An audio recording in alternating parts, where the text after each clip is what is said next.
Hello students, ಹೇಗಿದ್ದೀರಾ? Comparing quantities ಮಾಡ್ತಾ ಇದ್ವಿ. ಈಗ ಅದರ ಕಂಟಿನ್ಯೂಯೇಷನ್ ಪಾರ್ಟ್ ಇದೆ, ನೋಡೋಣ ಏನಿದೆ ಅಂತ. ನೋಡಿ ಏನು ಕೊಟ್ಟಿದ್ದಾರೆ. A chalk contains calcium, carbon and oxygen in the ratio of 10:3:12. Find the percentage of carbon ಅಂತ ಕೇಳಿದ್ದಾರೆ. ನಾವು ಹಿಂದಿನ ವಿಡಿಯೋದಲ್ಲಿ ತೋರಿಸಿದ್ದೀನಲ್ವ, how to convert ratio into percentage. Same ಅದೇ ರೀತಿ ಮಾಡಬೇಕು. ಓಕೆನಾ? ಈಗ ಏನು ಕೊಟ್ಟಿದ್ದಾರೆ, ರೇಷಿಯೋ 10:3:12 ಅಂತ ಕೊಟ್ಟಿದ್ದಾರೆ. ಹೌದಾ? ಏನೇನು? Calcium, carbon and oxygen. ಅವ್ರು ಏನು ಕೇಳಿದ್ದಾರೆ? Find the percentage of carbon ಅಂತ ಕೇಳಿದ್ದಾರೆ. ಸೊ ಕ್ಯಾಲ್ಶಿಯಮ್ದು ಕೇಳಿದರೆ 10 ತೊಗೋಬೇಕು. ಫಸ್ಟ್ ಕ್ಯಾಲ್ಶಿಯಮ್ ಕೊಟ್ಟಿದ್ದಾರಲ್ವ, ಸೊ ಫಸ್ಟ್ ಕ್ಯಾಲ್ಶಿಯಮ್ದಂದರೆ 10, ಕಾರ್ಬನ್ದಂದರೆ 3 ತೊಗೋಬೇಕು. ಆ್ಯಂಡ್ ಆಕ್ಸಿಜನ್ ಅಂದರೆ ಆಕ್ಸಿಜನ್ದು ಕೇಳಿದರೆ ನಾವು 12 ತೊಗೋಬೇಕು. So find the percentage of carbon ಅಂತ ಕೇಳಿದ್ದಾರೆ. ಸೊ ಕಾರ್ಬನ್ ಅಂದರೆ ನಾವು 3 ಇದು ತೊಗೋಬೇಕು. ಅಂಡರ್ಸ್ಟ್ಯಾಂಡ್? ಈಗ ನಾವು ಫಸ್ಟ್ ಏನು ಮಾಡಬೇಕು, ಎಲ್ಲದನ್ನು ಟೋಟಲ್ ಮಾಡಬೇಕು. 10 + 3 + 12 = 25. ಹೌದಾ? ಈಗ ಏನು ಮಾಡಬೇಕು, ಪರ್ಸೆಂಟೇಜ್ ಆಫ್ ಕಾರ್ಬನ್ ಕೇಳಿದ್ದಾರೆ. ಪರ್ಸೆಂಟೇಜ್ ಕಾರ್ಬನ್ 3 ಇದೆ. 3/25 total into 100. Percentage find out ಮಾಡಬೇಕಲ್ವ, ಅದಕ್ಕೆ 25 1s 25, 4s 3 4s 12. ನೋಡಿ 12% ಬಂತು. ಕಾರ್ಬನ್ ಎಷ್ಟಿದೆ ಆ ಚಾಕ್ನಲ್ಲಿ? 12% ಇದೆ. ಇದೇ ರೀತಿ ನಾವು ಕ್ಯಾಲ್ಶಿಯಮ್ದು ಫೈಂಡ್ ಔಟ್ ಮಾಡ್ಬೋದು, ಆ್ಯಂಡ್ ಆಕ್ಸಿಜನ್ದು ಕೂಡ ಫೈಂಡ್ ಔಟ್ ಮಾಡ್ಬೋದು. ಆದರೆ ಇಲ್ಲಿ ಅವರು ಕೇಳಿಲ್ಲ. ಓಕೆ, ಇಷ್ಟೇ ಇದ್ರದ್ದು ಆನ್ಸರ್. ನೆಕ್ಸ್ಟ್ ಇನ್ನೊಂದು ಕ್ವಶನ್ ಕೇಳಿದ್ದಾರೆ. ಇದೇ ಕ್ವಶನ್ಗೆ ಇನ್ನೊಂದು. If in a stick of chalk carbon is 3 grams, what is the weight of chalk stick ಅಂತ ಕೇಳಿದ್ದಾರೆ. What is the weight of chalk stick ಅಂದರೆ ಏನು ಬರೀಬೇಕು ನೋಡಿ. ಇದು 10:3:12. ಹೌದಾ? ಅದರಲ್ಲಿ ಕಾರ್ಬನ್ 3 ಇದೆ, 3 grams ಅಂತ ಕೊಟ್ಟಿದ್ದಾರೆ. What is the weight of chalk stick? Chalk stick weight ಆಗೋಕ್ಕೆ ಎಲ್ಲದೂ ಮಿಕ್ಸ್ಚರ್ ಸೇರಿ ಎಷ್ಟಾಗಿದೆ? 25 grams ಇದೆ. So weight of chalk stick is 25 grams. Simple. ಎಲ್ಲ ಸೇರಿ 25 ಆಯ್ತಲ್ವಾ? ಸೊ 25 grams ಅಂತ ಹೇಳಿದರೆ ಸಾಕು. ಅಂಡರ್ಸ್ಟ್ಯಾಂಡ್? ಈಗ ನೆಕ್ಸ್ಟ್ ಒನ್ ನೋಡಿ. ಇಲ್ಲೇನು ಕೊಟ್ಟಿದ್ದಾರೆ. Amina byes A book for ₹275 and cells it at A loss of 15%. How much does she sell it for ಅಂತ ಕೇಳಿದ್ದಾರೆ. ಅಂದರೆ ನಮಗೆ SP ಫೈಂಡ್ ಔಟ್ ಮಾಡೋದಕ್ಕೆ ಹೇಳಿದ್ದಾರೆ. ಅವ್ರು ಕೊಟ್ಟಿದ್ದಾರೆ, CP ಕೊಟ್ಟಿದ್ದಾರೆ. ಎಷ್ಟು ಕೊಟ್ಟಿದ್ದಾರೆ? ₹275 ಅಂತ ಕೊಟ್ಟಿದ್ದಾರೆ. CP ಲಾಸ್ ಆಗಿದೆ ಅವ್ರಿಗೆ. ಸೊ ಲಾಸ್ ಎಷ್ಟು? 15% ಆಗಿದೆ. ಹೌದಾ? ಈಗ ನಮಗೆ SP ಫೈಂಡ್ ಔಟ್ ಮಾಡೋದಕ್ಕೆ ಹೇಳಿದ್ದಾರೆ. SP ಫೈಂಡ್ ಔಟ್ ಮಾಡೋದಕ್ಕೆ ಹೇಳಿದರೆ ನಮಗೆ ಫಾರ್ಮುಲಾ ಏನು ಗೊತ್ತು? ಲಾಸ್ ಅಂತಂದರೆ ನಾವೇನು ಓದಿದ್ದೀವಿ? CP ಕಾಸ್ಟ್ ಪ್ರೈಸ್ಗಿಂತ ನಾವು ಕಡಿಮೆ ಪ್ರೈಸಿಗೆ ಮಾರಿದಾಗ ಸೆಲ್ ಮಾಡಿದಾಗೆ ನಮಗೆ ಲಾಸ್ ಆಗುತ್ತೆ. ಹೌದಾ? So CP - SP. ಕಾಸ್ಟ್ ಪ್ರೈಸ್ನಲ್ಲಿ ನಾವು ಸೆಲ್ಲಿಂಗ್ ಪ್ರೈಸ್ ಮೈನಸ್ ಮಾಡಿದರೆ ನಮಗೆ ಲಾಸ್ ಎಷ್ಟು ಅಂತ ಫೈಂಡ್ ಔಟ್ ಮಾಡೋಕ್ಕೆ ಗೊತ್ತಾಗುತ್ತೆ. ಹೌದಾ? ಸೊ ನಾವು ಈಗ ನೋಡಿ, ಲಾಸ್ ಈ ಕಡೆ ತೊಗೊಳ್ಳಿ, SP ಈ ಕಡೆ ತೊಗೊಳ್ಳಿ. ಇದು ಮೈನಸ್ ಹೋಗಿ ಈ ಕಡೆ ಪ್ಲಸ್ ಆಗುತ್ತೆ. ನೋಡಿ, SP = CP ಹಾಗೆ ಇಡಿ. ಲಾಸ್ ಈ ಕಡೆ ತೊಗೊಳ್ಳಿ, ಮೈನಸ್ ಆಗುತ್ತೆ. ಹೌದಾ? ಈ ರೀತಿ ಆದಾಗ ನಾವು ಈಗ SP ಫೈಂಡ್ ಔಟ್ ಮಾಡ್ಬೋದು. ನಮಗೆ CP ಕೊಟ್ಟಿದ್ದಾರೆ, ಲಾಸ್ 15% ಅಂತ ಕೊಟ್ಟಿದ್ದಾರೆ. ಆದರೆ ನಮಗೆ ಇನ್ನೂ ವ್ಯಾಲ್ಯೂ ಗೊತ್ತಿಲ್ಲ, ಅಮೌಂಟ್ ಎಷ್ಟಂತ. ಸೊ ನಾವು ಫಸ್ಟು ಲಾಸ್ ಫೈಂಡ್ ಔಟ್ ಮಾಡೋಣ. ಸೊ ಲಾಸ್ ಏನು ಓದಿದ್ದೀವಿ? ಲಾಸ್ 15% ಕೊಟ್ಟಿರೋದು ಆಫ್ CP ಅಂದರೆ 275 ಇದೆ.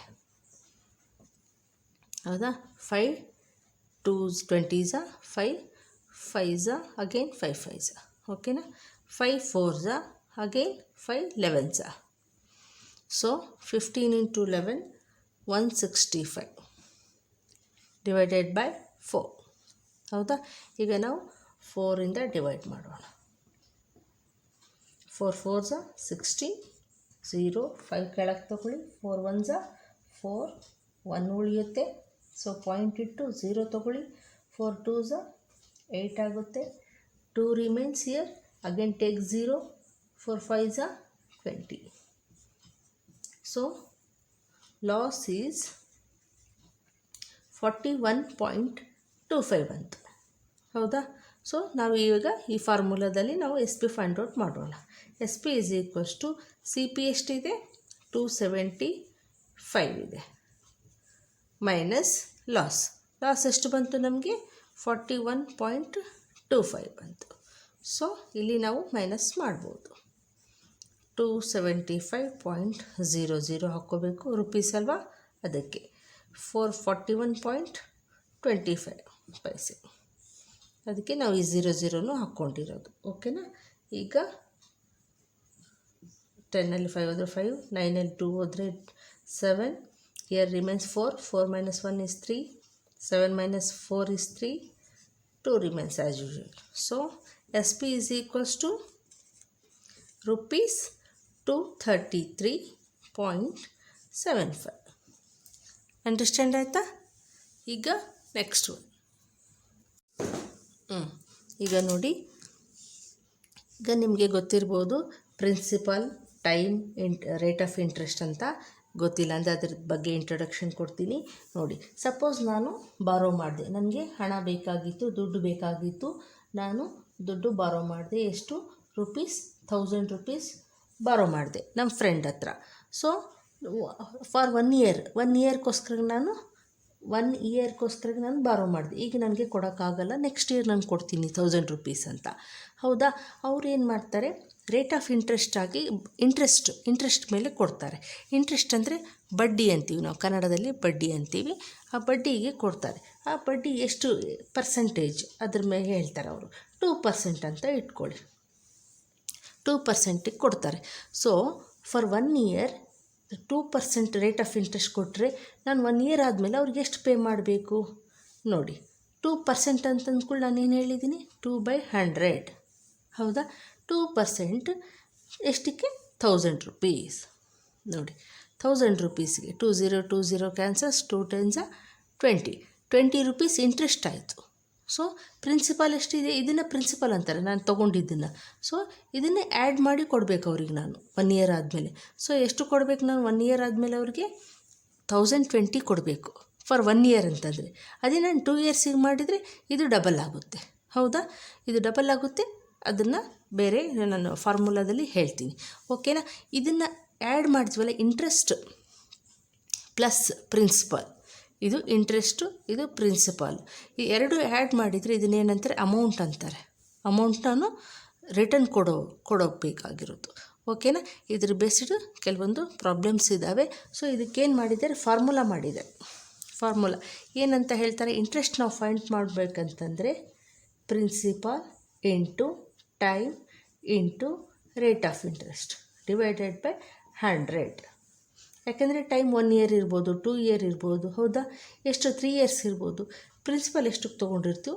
ರೇಟ್ ಆಫ್ ಇಂಟ್ರೆಸ್ಟ್ 10% ಇದ್ದರೆ 10/100. ಅದಕ್ಕೆ ಸೊ ಡಿವೈಡೆಡ್ ಬೈ 100 ಎಷ್ಟನ್ನ ರೇಟ್ ಆಫ್ ಇಂಟ್ರೆಸ್ಟ್ ಇರಲಿ. ಅದು ಮಾಡಿದ್ರೆ ನಮಗೆ ಫೈಂಡ್ ಔಟ್ ಮಾಡಿದರೆ ಈ ಫಾರ್ಮುಲಾದಲ್ಲಿ ನಮಗೆ ಇಂಟ್ರೆಸ್ಟ್ ಬರುತ್ತೆ. ಓಕೆನಾ? ಇದ್ರ ಬೇಸ್ಡ್ ಕೆಲವೊಂದು ಪ್ರಾಬ್ಲಮ್ಸ್ ಇದ್ದಾವೆ, ಮಾಡೋಣ. ನೋಡಿ ಏನು ಕೇಳಿದ್ದಾರೆ? Find the amount to be paid at the end of 3 years in each case ಅಂತ ಹೇಳಿದ್ದಾರೆ.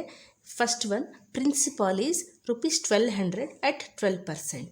Second one is principal is ₹7500 at 5% ಅಂತ ಕೇಳಿದ್ದಾರೆ. ಓಕೆನಾ?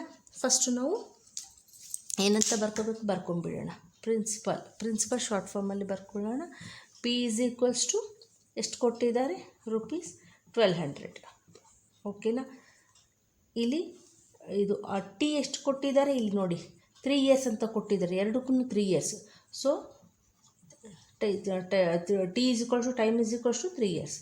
ಆರ್ ಈಸ್ ಈಕ್ವಲ್ಸ್ ಟು ಇದಕ್ಕೆ 12%.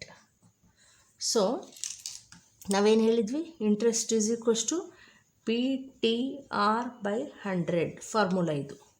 ಸೊ ಪ್ರಿನ್ಸಿಪಾಲ್ ಎಷ್ಟಿದೆ? 1200. ಟೈಮ್ ಎಷ್ಟಿದೆ?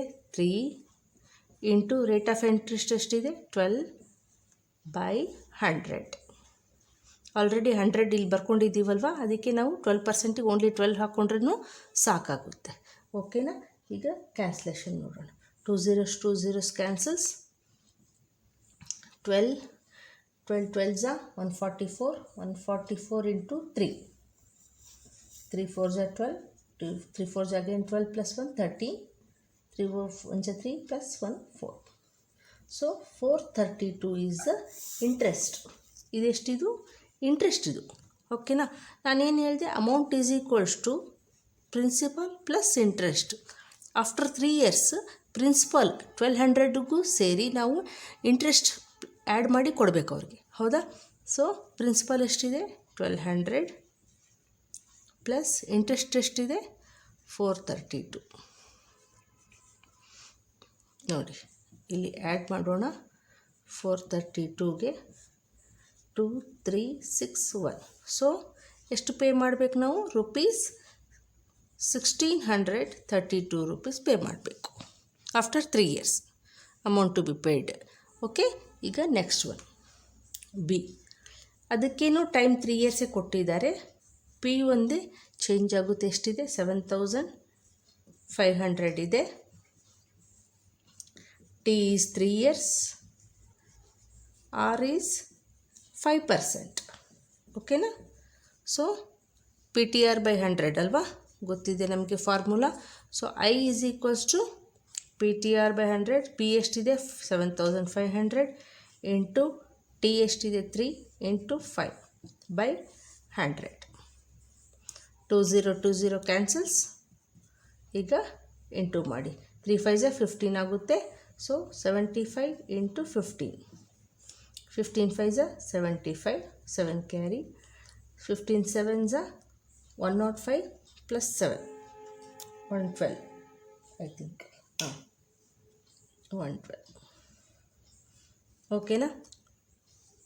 ಇದು ಇಂಟ್ರೆಸ್ಟ್ ಬಂತು 1125. ಅಮೌಂಟ್ ಎಷ್ಟು ಪೇ ಮಾಡಬೇಕು ನಾವು? P plus I. Amount is equals to P plus I. So 7500 plus 1125. ಇದಕ್ಕೆ ನಾವು 7500 ಆ್ಯಡ್ ಮಾಡಬೇಕು. 5 2 6 8. ನೋಡಿ ಇಷ್ಟು ಬಂತು. Amount to be paid is ₹8625. Understand ಆಯಿತಾ? ಈಗ ನೆಕ್ಸ್ಟ್ ಒನ್. ನೋಡಿ ಏನು ಕೇಳಿದ್ದಾರೆ? What rate gives ₹280 as interest on a sum of 56,000 in 2 years ಅಂತ ಹೇಳಿದ್ದಾರೆ.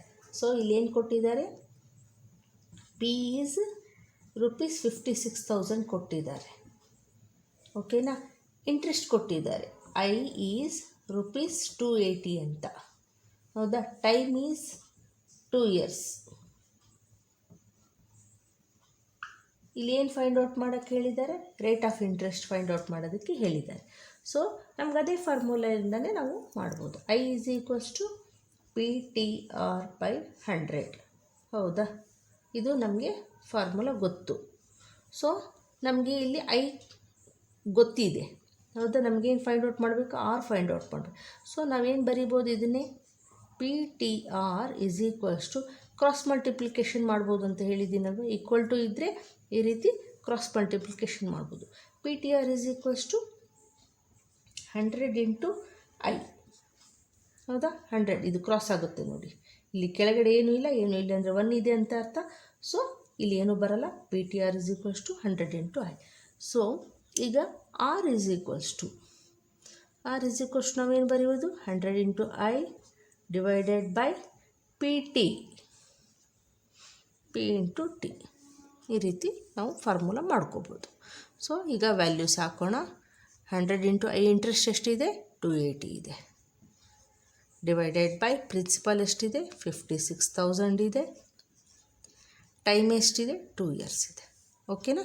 ಈಗ ಕ್ಯಾನ್ಸಲೇಷನ್ ಮಾಡೋಣ. 2020 cancels. 1010 cancels. 28 1s 28 2s. So 1 into 1 is 1 divided by 2 into 2 is 4. So R is equals to 1/4. ಇದು ಫ್ರ್ಯಾಕ್ಷನ್ ಇದು ಆಯಿತು. ಸೊ ನಾವು ಡಿವೈಡ್ ಮಾಡ್ಬೋದು. ನೋಡಿ ಹೋಗಲ್ಲಲ್ವ, ಸ್ಮಾಲ್ ನಂಬರ್ ಇದೆ. ಸೊ ನಾವೇನು ಮಾಡಬೇಕು, 0 ತೊಗೊಳಂಗಿದ್ರೆ ಇಲ್ಲಿ 0 ಪಾಯಿಂಟ್ ಇಟ್ಟು 0 ತೊಗೋಬೇಕು. 4 2s 8 ಹೋಗುತ್ತೆ, 2 ರಿಮೈನ್ಸ್. ಅಗೇನ್ 5s 0 ತೊಗೊಳ್ಳಿ, 5s ಹೋಗುತ್ತೆ. ಸೊ 0.25%. ಓಕೆನಾ? ರೇಟ್ ಆಫ್ ಇಂಟ್ರೆಸ್ಟ್ ಈ ರೀತಿ ಫೈಂಡ್ ಔಟ್ ಮಾಡಬೇಕು. ಅಂಡರ್ಸ್ಟ್ಯಾಂಡ್ ಆಯಿತಾ? ಈಗ ನೆಕ್ಸ್ಟ್ ಒನ್ ನೋಡಿ ಏನು ಕೊಟ್ಟಿದ್ದಾರೆ. If Meena gives an interest of ₹45 for 1 year at 9% of rate per annum, what is the sum she borrowed ಅಂತ ಕೇಳಿದ್ದಾರೆ. ಓಕೆನಾ? ಇಲ್ಲಿ ಇಂಟ್ರೆಸ್ಟ್ ಅವರೇ ಕೊಟ್ಟಿದ್ದಾರೆ. ಇಂಟ್ರೆಸ್ಟ್ ಎಷ್ಟು ಕೊಟ್ಟಿದ್ದಾರೆ? ₹45. ಟೈಮೂ ಕೊಟ್ಟಿದ್ದಾರೆ 1 year. ರೇಟನ್ನು ಕೊಟ್ಟಿದ್ದಾರೆ 9% ಅಂತ.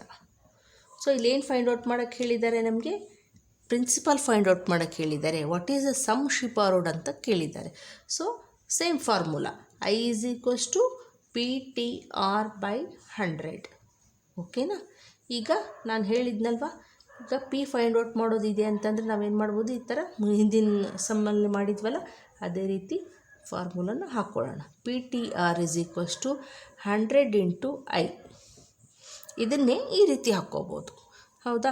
ನಮಗೆ ಇಲ್ಲಿ ಪಿ ಫೈಂಡ್ ಔಟ್ ಮಾಡೋದಿದೆ. So P = 100 × I/T × R. ಈ TR ಇಲ್ಲಿ ಕೆಳಗಡೆ ಬರುತ್ತೆ. ಸೊ 100 ಇಂಟು ಇಂಟ್ರೆಸ್ಟ್ ಎಷ್ಟಿದೆ? 45 ಇದೆ, ಡಿವೈಡೆಡ್ ಬೈ ಟೈಮ್ ಎಷ್ಟಿದೆ? 1 year ಇದೆ. ರೇಟ್ ಆಫ್ ಇಂಟ್ರೆಸ್ಟ್ ಎಷ್ಟಿದೆ? 9 ಇದೆ. ನೋಡಿ ಎಷ್ಟು ಸಿಂಪಲ್ಲಾಗಿ ಈಸಿಯಾಗಿ ಹೇಳ್ಕೊಡ್ತಾ ಇದ್ದೀನಿ, ಕಲ್ತ್ಕೊಳ್ಳಿ. ನೋಡಿ ಈಗ 9 1s 9, 5s. ಓಕೆನಾ? ಕ್ಯಾನ್ಸಲೇಷನ್ ಹೋಯಿತು. ಈಗ 100 5s 500. ಕೆಳಗಡೆ 1 1s 1 ಬರುತ್ತೆ, 1 ಹಾಕಿದರೂ ನಡೆಯುತ್ತೆ, ಇಲ್ಲದಿದ್ರೂ ನಡೆಯುತ್ತೆ. So what is the sum she borrowed ಅಂತಂದರೆ ಹೇಳ್ಬೋದು, ಶಿ ಬಾರೋಡ್ ₹500. ಅಂಡರ್ಸ್ಟ್ಯಾಂಡ್ ಆಯಿತಾ? This is the answer. Okay, ಈ ವಿಡಿಯೋ ಇಷ್ಟ ಆದರೆ ಲೈಕ್ ಮಾಡಿ, ಶೇರ್ ಮಾಡಿ, ಸಬ್ಸ್ಕ್ರೈಬ್ ಮಾಡಿ. ನಮ್ಮ ಟೆಲಿಗ್ರಾಮ್ ಗ್ರೂಪ್ ಇದೆ, ಜಾಯಿನ್ ಆಗಿ. ಲಿಂಕನ್ನು ಡಿಸ್ಕ್ರಿಪ್ಷನ್ ಬಾಕ್ಸಲ್ಲಿ ಬಿಟ್ಟಿರ್ತೀನಿ. Thank you.